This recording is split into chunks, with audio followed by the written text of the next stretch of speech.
Hi, I'm Cassie and I'm going to be talking to you today about William James. Now, William James was born in New York City, New York on January 11th, 1842 to Henry James Sr. and Mary James. And because his father was very adamant that his children would get a good education, James and his family traveled a lot. He attended many variety of different schools all over the country, as well as going to a lot of different museums and lecture halls in order to receive the best education that his father could give him. Along with that, his father also hired many tutors, and it encouraged his children to learn as much as they could.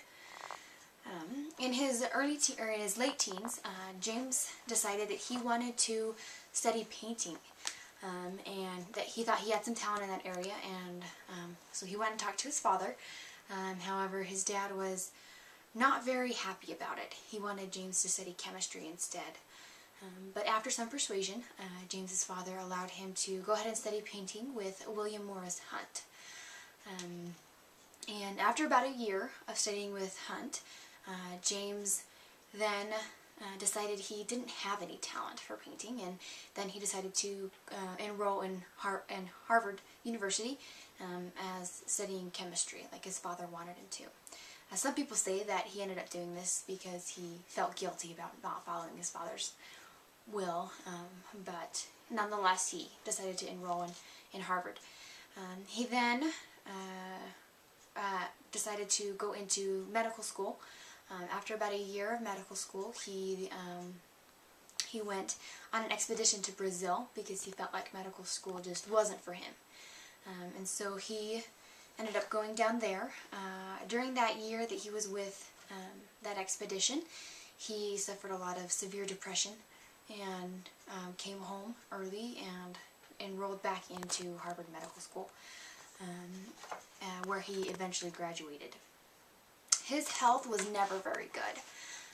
James suffered from numerous things, but the most severe was his depression and his thoughts of suicide, especially on his expedition to Brazil, and then in the 3 years that followed that, he suffered from severe depression, panic attacks, and hallucinations.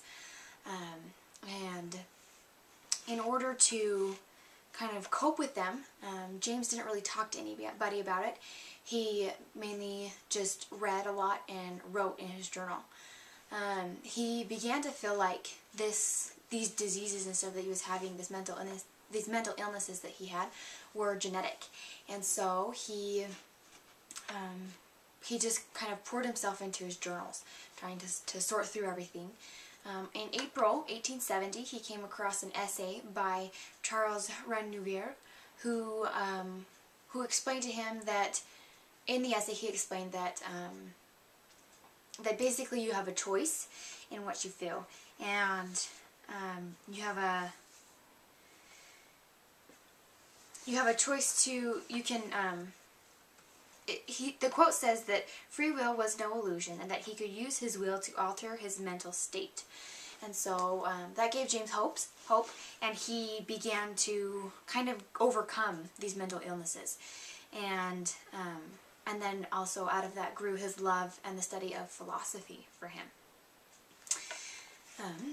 He married Alice Howe Gibbons on July 20th, 1878, and they had 5 children together. When he married Alice, he told her about his depression, about his thoughts of suicide, and warned her that things could get worse. However, she still decided to marry him, and immediately afterwards things started to look up for him, and he didn't feel quite so depressed. With his career, he was offered a position to teach sociology in 1872 at Harvard, so he began his career there.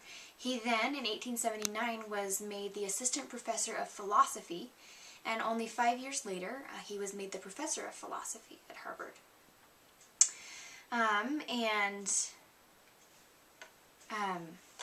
And along with this career of teaching, he kept studying and he kept learning and about the different things, and he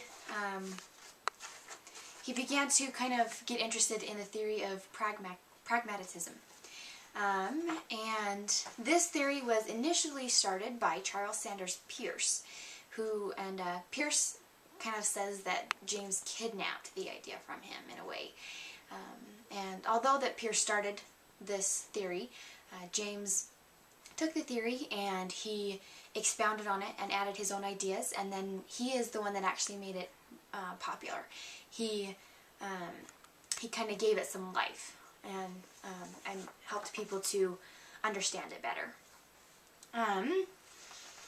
He wrote a book titled Pragmatism, and in the first chapter it talks about the pragmatic temperament. And this temperament is,